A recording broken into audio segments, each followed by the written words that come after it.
Hello guys, അങ്ങനെ ഇത് കാണാൻ പോകുന്നത് കീബോർഡ് എങ്ങനെ പ്രോഗ്രാമിന് സെറ്റ് ചെയ്യാം, അതേപോലെ വീട്ടിൽ സെറ്റ് ചെയ്യുന്നത് അങ്ങനെ എൻ്റെ കീബോർഡ് എന്ന് പറഞ്ഞാൽ കോർഗിൻ്റെ PA600 ആണ്.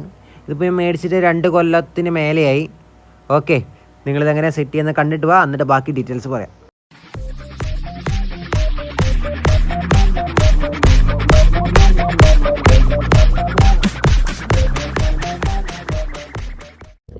ഈ ബാഗാണ് ഞാൻ പ്രോഗ്രാമിന് പോകുമ്പോൾ ക്യാരി ചെയ്യുന്നത്. ഇതിനകത്താണ് എൻ്റെ 2 പെഡൽ, വോളിയം കൺട്രോൾ പെഡലും സബ്സ്റ്റെയിൻ പെഡൽ എൻ്റെ യമഹേൻ്റെ ആണ്.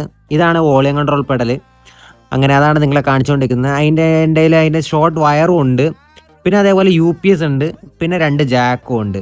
അതാണ് എൻ്റെ ആ ബാഗിൽ ഒരു കള്ളിയിലുള്ളത്. പിന്നെ എൻ്റെ നൊട്ടേഷൻ നോട്ടുണ്ട്, പിന്നെ സ്വിച്ച് ബോർഡും ഉണ്ട്. ഈ സ്വിച്ച് ബോർഡ് ഞാൻ വീട്ടിൽ യൂസ് ചെയ്യുന്ന കേട്ടോ. ഇത് വീട്ടിലെ കാര്യങ്ങൾക്ക് യൂസ് ചെയ്യുന്ന. ഞാൻ പ്രോഗ്രാം ഉണ്ടോ സ്വിച്ച് ബോർഡ് എൻ്റെ ബാഗിൽ തന്നെ എപ്പോഴും ക്യാരി ചെയ്യുന്നത്.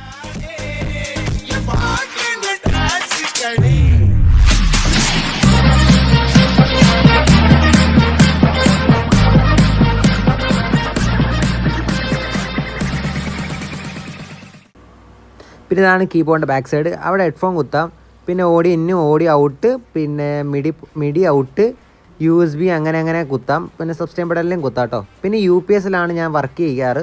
അതുകൊണ്ട് UPS ഓണാക്കി പിന്നെ സ്വിച്ച് ഇട്ട് കഴിഞ്ഞാൽ ഒരു മിനിറ്റ് 1.5 മിനിറ്റ് വേണം ഈ സാധനം ലോഡാകാൻ.